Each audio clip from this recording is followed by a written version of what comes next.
Değerli izləyicilər, videonu bəyənib kanala abunə olun ki, hər kəs son xəbərlərdən anında məlumatlansın. Cəlilabadın Göytepe qəsəbəsində 9 il əvvəl baş verən müəmmalı hadisənin yeni detalları üzə çıxır.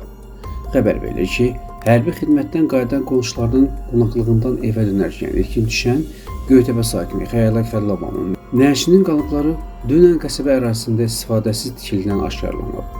Onun qətlə yetirildiyi məlum olub. Cinayət əməlinin 1997-ci il təvəllüdlü Elnur Nizamoğlu Əyyubullayev tərəfindən törədilməsi müəyyən edilib. Mərhumun anası bildirib ki, Xəyala əvvəllər də həmin şəxs tərəfindən hücuma məruz qaldığını ona danışıb. O vaxt bağçada işləyərdi. Xəyala ona demişdi ki, onu yolda tutmaq istəyən həmin şəxsin əlindən qaçıb.